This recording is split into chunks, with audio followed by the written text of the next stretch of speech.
We need to get moving again, rebuild communities, rescue the planet, recover economies. Above all, restore hope.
That short film from Project Everyone is a rallying call, the world's to-do list, and it's a powerful message.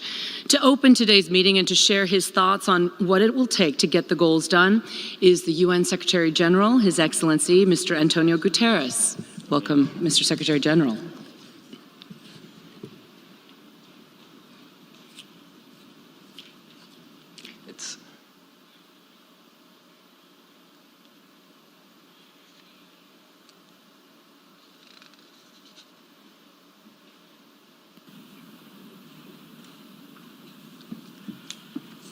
So we can't see program yet?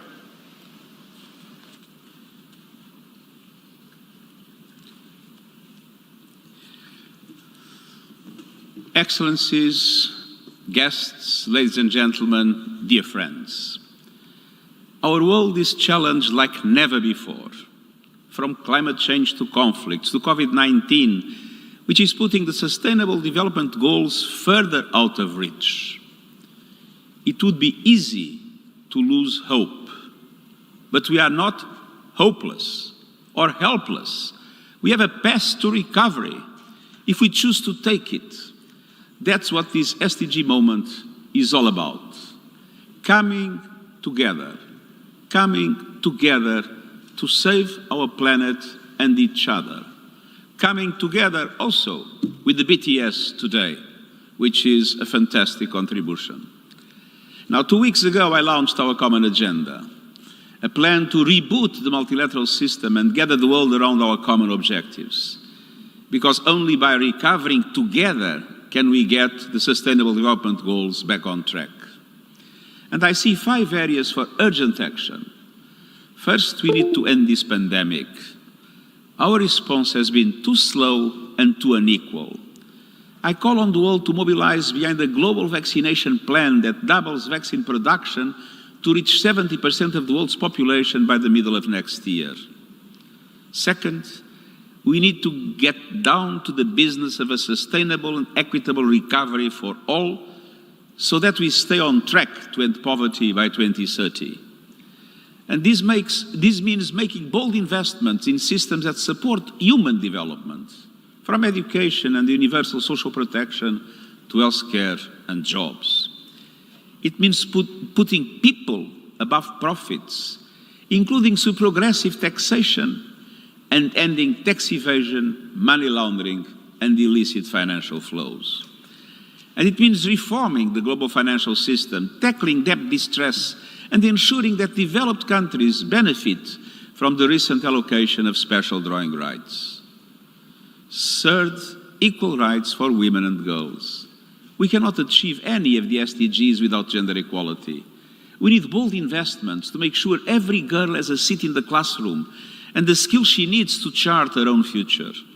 We need to dismantle the power structures that allow discrimination, violence, and economic hardship to keep 1/2 of humanity down. And we need to make sure that girls and women have a seat at every table, from the halls of power to the boardrooms of business. Quatrièmement, fourth, we need to end the war on our planet. This means committing to zero emissions by 2050. Ambitious climate and biodiversity plans. No new coal plants after 2021, and mobilising $100 billion a year for climate action, and helping developing countries make the shift to green economies, a top priority of the upcoming COP26 meeting in Glasgow. We need you, all of you. All of you are critical to global recovery. I urge you to work with your governments to put people first in their budgets and recovery plans. Dear friends, the pathway is there. The choice is ours. Let's move forward with hope and conviction, and I thank you.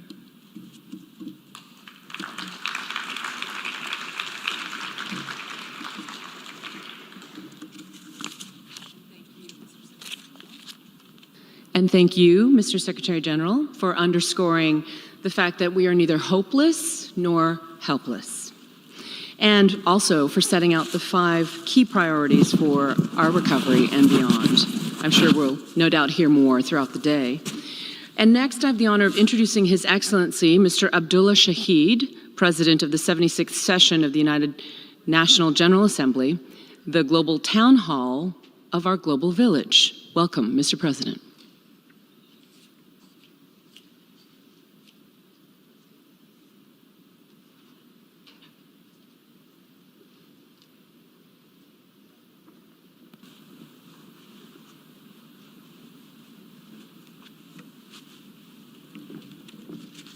Mr. Secretary General, Excellencies, ladies and gentlemen, thank you for inviting me to speak at the second SDG moment, an invaluable platform in our joint efforts to deliver on the 2030 Agenda for Sustainable Development. As we are all aware, the pandemic has severely impacted the SDGs. But the irony is that the SDGs themselves provide us the most comprehensive and universal toolkit in our efforts to recover sustainably. The Decade of Action launched in 2020 will now need to be a decade of recovering sustainably. Excellencies, my promise for a presidency of hope during this 76th session of the General Assembly is underpinned by 5 rays of hope, each intrinsically connected to the SDGs. Our first and second rays of hope on recovering from COVID-19 and rebuilding sustainably correspond directly to SDG 3 on good health and well-being, as well as SDG 8 on jobs and economic growth. The third ray on responding to the needs of the planet corresponds to a multitude of SDGs, including SDG 7 on clean energy, SDG 13 on climate action, and SDG 14 on the ocean and seas. And our final 2 rays covering human rights and UN revitalization cut across and uphold the entirety of the SDG agenda. Why else pursue such ambitious goals if not to respect and enhance the rights of the people everywhere? How better to achieve than through a multilateral system that is equipped to do just that? In essence, ladies and gentlemen, the workings of getting the SDGs back on track are our shared responsibility. The General Assembly can and is willing to play a part. Going forward, the gaps in political will and resource commitment remain a common fault line in our resolve to progress the SDGs. This must change. We need to ensure that countries, in particular the LDCs, LLDCs, and the SIDS, have access to adequate resources and capacity, support in their efforts to recover from the pandemic and achieve the SDG targets. Like everything else on policy, there is no one-size-fits-all. For this very reason, the SDG moment and platforms such as the ECOSOC High-Level Political Forum offer an opportunity to reflect on where we are, where we could be, and what is holding us back, and the way forward. I encourage all to share success, best practices, lessons learned, challenges, and failures alike to achieve the SDGs. Only together, through effective collaboration and meaningful cooperation, we will learn to find the best way to move forward.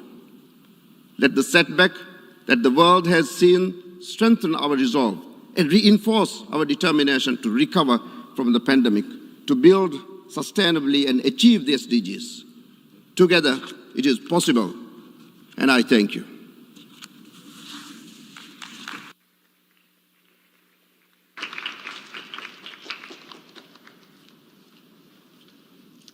Thank you, Mr. President, for those encouraging words. We can't measure progress without the right metrics. So before we go any further, let's get a reality check on SDG progress 6 years after their adoption. We're joined in the SDG studio by Ms. Claire Casey, the Global Head of Policy and Insights at Economist Impact. When world leaders came together in 2015 to adopt the Sustainable Development Goals, we all knew the challenge ahead of us. And we've made progress, but it has been hard-won, uneven, and fragile. The COVID-19 pandemic has shown us just how fragile. Today, humanity faces a stark and urgent choice. Do we allow these fractures to grow, or do we break through to a greener, safer, and more equitable future? At Economist Impact, we're dedicated to driving positive change by using data and evidence to better understand the biggest issues and evaluate the best solutions. And we've been closely tracking action on the SDGs. Today, as we explore progress against the Sustainable Development Goals, let's remember, we know what we have to do, and we have the tools. The question is, do we have the will to act and keep the promise of Agenda 2030? Let's start with Goal 1, eliminating extreme poverty by 2030. In just 18 months, the COVID-19 pandemic erased 5 years' worth of progress, pushing more than 97 million people back into extreme poverty. If we don't take action now to right our course, we risk arriving at 2030 with more than 600 million people living in extreme poverty. We also know we can't move forward without women and girls. Since 2015, we've made progress on gender equality, but not nearly enough. Maternal mortality continues to fall, but we need to move more than 4 times faster if we're to achieve our target of 70 deaths for 100,000 live births by 2030. In politics, women now hold 26% of seats in national parliaments. But at the current rate of improvement, it will take no fewer than 40 years to achieve gender parity. And when we look at the workforce, women are still grossly underrepresented, with less than half of women participating compared to more than 70% of men. This hasn't budged since 2015. COVID has only exacerbated these disparities. Female-dominated industries were disproportionately affected across both formal and informal sectors. The number of women employed declined by 54 million in 2020. As COVID impoverishes communities, closes schools, and reduces access to reproductive health care, it's estimated that 10 million more girls than previously projected are at a risk of becoming child brides through 2030. The risk of violence has also risen. Before the pandemic, we knew that 1 in 3 women would experience violence at least once in her lifetime. During the pandemic, some countries reported a devastating 5-fold increase in calls to helplines. When we talk about gender equality, we tend to address it through this humanitarian lens. But equality doesn't just benefit individuals. It benefits whole societies and economies. Achieving gender equality could unlock $12 trillion. The opposite is also true. Nations that fail women fail. One powerful tool to ensure equality of opportunity across communities and around the world is connectivity. And this is an area where we've made tremendous progress. 4 billion people around the world are connected to the internet, 1 billion of whom came online since 2015. But COVID has acted sort of like a time machine, hurtling us all forward into a digital future in which we access our jobs, our education, healthcare, financial services, even our friends and family, all online. So for those 3 billion people still unconnected, the costs have never been higher. 1/3 of children globally were unable to access remote learning during COVID lockdowns, and we saw the immediate impact. 101 million children fell below minimum reading proficiency levels in 2020. We also know the returns we get from investments in connectivity. They're massive. Connecting schools to the internet boosts GDP by up to 20% in least connected countries. It also shows how intertwined the SDGs are. An increase in connectivity can contribute to increases in educational outcomes, prosperity, and gender equality. But a prerequisite to meaningful connectivity is access to reliable, affordable electricity. And after years of good progress, we've lost ground here as well. In 2020, we saw the number of people without electricity in Africa increase for the first time in 6 years. Without major changes today, we could reach 2030 with 660 million people living without access to power. Expanding electricity must be addressed within the context of the ongoing worsening crisis that is climate change. Only by unleashing the power of clean energy will we be able to end energy poverty while protecting our planet. After a brief pause in 2020 when we all stayed home, emissions are back on the rise. Climate change is not a future challenge. We're already feeling its impact. The economic costs from extreme weather and wildfires were $1.3 trillion over the last 10 years. That's a 40% increase from the previous decade. And if we continue on this course, we will create an unlivable planet with the greatest suffering borne by those least responsible. In 2015, the world came together in Paris to commit to limit global warming, and we've made important progress since then. The cost of renewables continues to decline. Clean power is now often the most affordable option, and low-carbon fuels have surpassed coal as the largest source of electricity generation. But as we look towards COP26 in Glasgow this November, it must be with clear eyes. Our policies are grossly insufficient to meet the present challenge. Our research tells us that more governments and businesses are turning their attention to this issue than ever before, but it's not enough. We must act now to prevent the worst. COVID was a wake-up call and a model for what's possible. It showed us what happens when an abstract threat becomes very real. In 2020 alone, governments mobilized and deployed $14 trillion in pandemic support.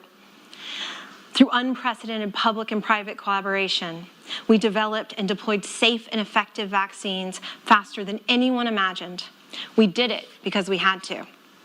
A sustainable, inclusive future demands we act with the same urgency. Governments, businesses, civil society working together. To achieve the promise of Agenda 2030, we will need partnerships and collective action, technology and innovation, effective institutions and delivery mechanisms, better data to set baselines and track our progress, and a relentless focus on our responsibility to future generations and to those most at risk of being left behind. We are 1 year into the decade of action. It is time to act.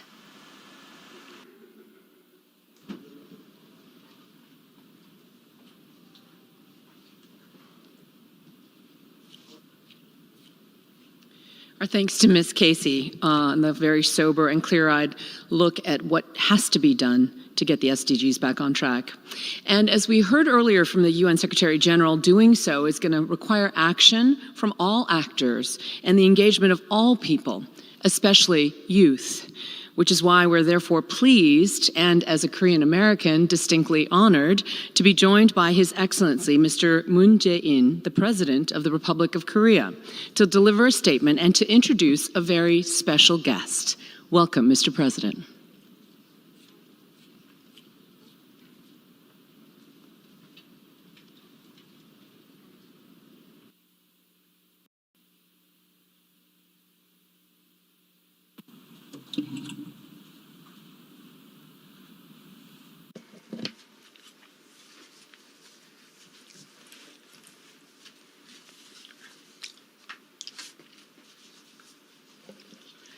President Abdullah Saeed, Secretary General Antonio Guterres, distinguished delegates, I am extremely delighted to join you at SDG Moment 2021, and I am grateful for inviting me to this special occasion. A research institute of the United Nations recently released a report that found that all disasters in the world are interconnected. For instance, the heat wave in the Arctic and cold wave in Texas, as well as the COVID-19 pandemic and Cyclone Amphan that hit Bangladesh, are closely connected with one another through the links of carbon emissions and environmental destruction. If the problems are interconnected, then so be the solutions. When humanity transcends national boundaries to work together, that in and of itself would be first step towards surmounting a crisis. Right in this hall 6 years ago, the UN agreed to adopt the Sustainable Development Goals, and 2 years ago, it proclaimed the Decade of Action until 2030. Humanity's strides towards an inclusive future were held back by COVID-19. Yet, ironically, it was the very pandemic that brought home the desperate need for SDGs. Our commitment to action grew stronger. we must move ourselves beyond simply overcoming the crisis to build back better and stronger. If actions that we take together are interconnected, we will deliver without a doubt. First, our commitment to inclusion and mutual prosperity must be immediately put into action now. That action can begin with an equitable access and distribution of COVID-19 vaccines by the international community. At G7, the Republic of Korea made a $200 million pledge to COVAX AMC. As one of the global vaccine hubs, we're committed to making continued endeavors to expand vaccine supply and support. Taking a step further, we stand ready to actively contribute to strengthening international health cooperation at WHO, among others. Second, we must collaborate beyond our borders in responding to the climate crisis. Our planet is getting hotter faster than anticipated, with extreme weather events occurring one after another in every part of the world. Carbon neutrality is a goal that developed and developing countries alike must move towards in tandem. To this end, leading countries in climate action must partner with developing countries by sharing their experiences and transferring technologies. Korea plans to finalize its 2050 carbon neutrality scenario by the end of October and submit its updated NDC at COP26. Korea will scale up Green New Deal ODA and share its experience and technology as a nation that has grown from a developing to a developed one, thus actively supporting developing countries in their endeavors towards green recovery and carbon neutrality. Third, sustainable development demands that we fully harness the fourth industrial revolution technologies. Digital technologies and infrastructure, however, engender new divides and inequalities at the same time. Addressing the digital gap and inequalities thus presents another challenge of our time. These are the problems that we also encounter in energy transition process. Our digital and green transitions, therefore, must be inclusive and leave no one behind. 마지막으로 Lastly, we must respect our future generations and gather the wisdom for intergenerational coexistence.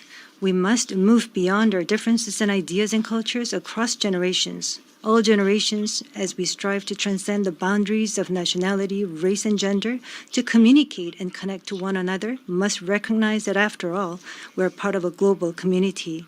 For poverty, inequality, climate change, and other crises that remain unresolved by older generations, the voices of future generations must be heard more attentively, as so doing would indeed be a duty asked of the older generations. Fearing change, the older generations have left many problems unsolved, yet the younger generation's sensitivity and capacity for empathy may find us the solutions. We must not forget, in particular, that the future belongs to our future generations. Joining us today are an exceptionally outstanding group of young men who are connecting with the youth across the world, BTS, in the capacity as a special presidential envoy for future generations and culture. Together with BTS, the first ever special envoy from the private sector, I hope today's gathering will serve as an opportunity to mobilize the future generations' goodwill and action towards sustainable development. Guided by the conviction that no one is safe until everyone is safe, the Korean people will join the journey of inclusive international cooperation as your most reliable, steadfast companion, leaving no one behind. Thank you.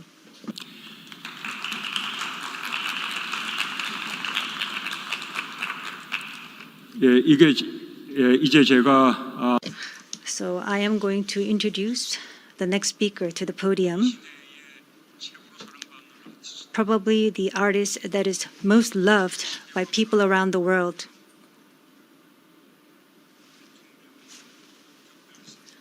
Who have been designated as the Special Presidential Envoy for Future Generations and Culture. We're going to listen to their story, the BTS.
Your Excellency Abdullah Shahid, President of the 76th United Nations General Assembly, Your Excellency Secretary General Antonio Guterres, Your Excellency President Moon Jae-in, and distinguished leaders from around the world, it is an honor to be here today, where BTS appointed as special presidential envoys of the Republic of Korea. We're here today to share the stories of our future generation.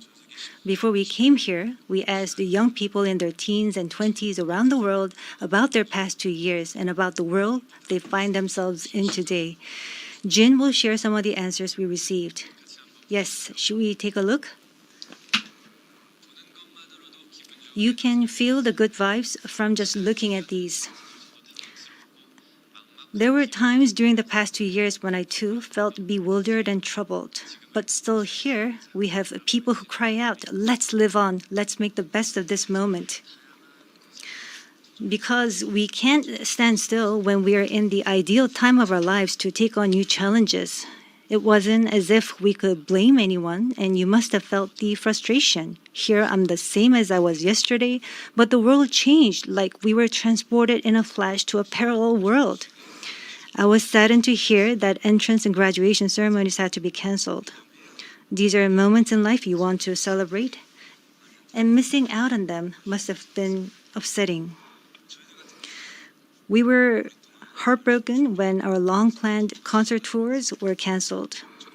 And for a while, we yearned for the moments we wanted to make complete. Yes, it was a time for us to mourn for the things that COVID took away from us. A time to discover how precious each and every moment we'd taken for granted were. Suga mentioned the precious things we'd taken for granted, and lots of people answered our question by sharing pictures of their precious moments. Many people showed how they share their moments with nature. I think during these 2 years, they found dear the time they experienced and care for nature. Yes, but maybe because we feel an encroaching sense of dread that our time on this earth is limited, we just talked about the things we mourn, and I shudder to think about mourning for the earth. Everyone agrees that climate change is an important problem, but talking about what the best solution might be, that's not easy. It's a topic that's tough to make conclusions about. Yes, it is a tough discussion, but I learned while preparing for today that there are many young people who have an interest in environmental issues and choose it as their field of study. The future is unexplored territory, and that's where we, more than anyone, will spend our time. So these young people were searching for the answers to the question of how we must live that future. So I hope we don't just consider the future as grim darkness. We have people who are concerned for the world and searching for the answers. There are still many pages left in the story about us, and I thought we shouldn't talk like the ending's already been written. Of course, sometimes the world seems stuck in place even if you're ready to go. Sometimes it feels like you've lost your way. There was a time when we felt the same way. I've heard that people in their teens and 20s today are being referred to as COVID's lost generation, that they've lost their way at a time when they need the most diverse opportunities and must try new things. But I think it's a stretch to say they're lost just because the paths they tread can't be seen by grown-up eyes. Yes, take a look at these pictures. Here, we have many who are trying hard to continue their friendships online in new ways, start learning new things, live healthier lives. I'm sorry, excuse me. 네, 새롭게 공부를 시작하고 더 Yes, these kids are trying to learn new things and trying to figure new things out. They don't look lost. They look like they are finding new courage and taking on new challenges. I think that's why instead of the lost generation, a more appropriate name would be the welcome generation. Because instead of fearing change, this generation says welcome and keeps forging ahead. That's right. If we believe in possibilities and hope, even when the unexpected happens, we will not lose our way, but discover new ones. There will be choices we make that may not be perfect, but that does not mean there will be nothing we can do. That's what I think. What is important are the choices we make when we're faced with change, right? Some of you heard the news that we're coming to the UN, and a lot of you were wondering whether we have been vaccinated. And I'll take this opportunity to say yes. All 7 of us, of course, we received vaccinations. The vaccination was a sort of ticket to meeting our fans waiting for us and to being able to stand here before you today. Just like we said in our message today, we too are doing the things that we're able to do right now. Like the vaccinations, efforts are continuously underway to keep this new reality going forward. And I think the day we can meet again face to face is not far away. Until then, I hope we can fill each of our days to the brim with positive energy. We thought the world had stopped, but it continues to move forward. I believe that every choice we make is the beginning of change, not the end. I hope that in this nascent new world, we can all say to each other, welcome. And now, as we look forward to this future, the permission to dance is our message of welcome that we want to share with everyone today.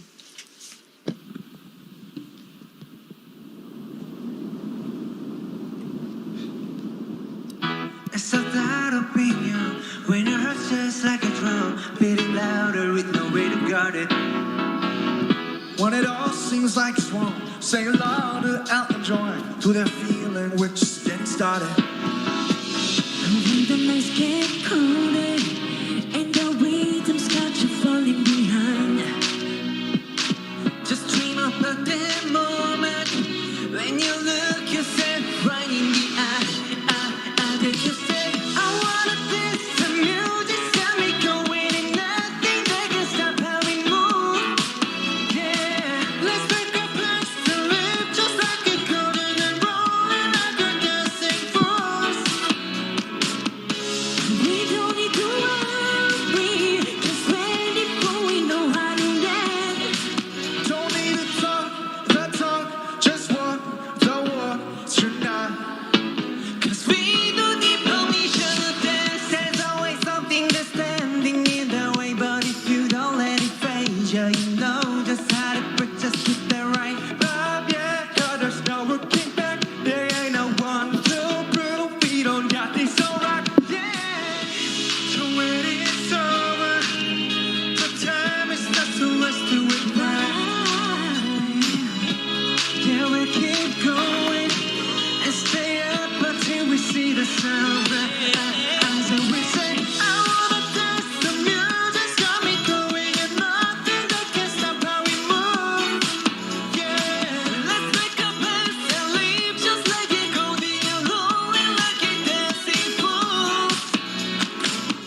What if we could take the wisdom and experience of established leaders and combine it with the talents and the innovation of youth?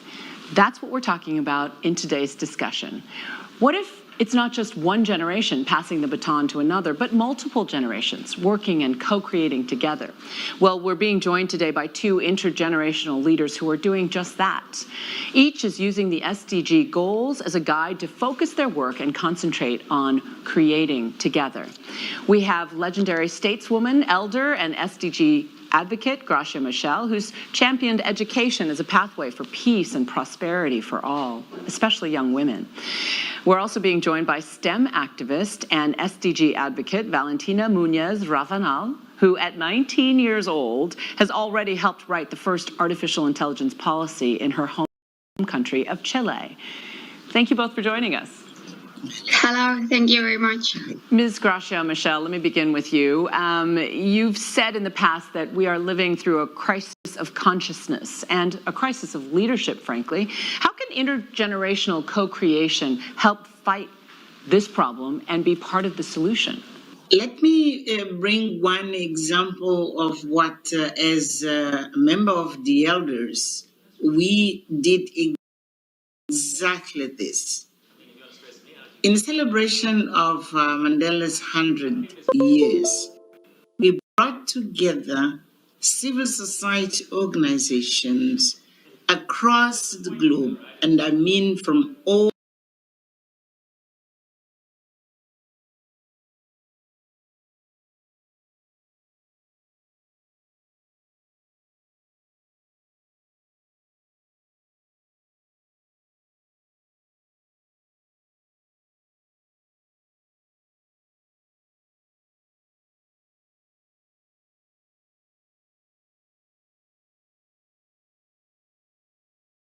Solution. Let me bring one example of what,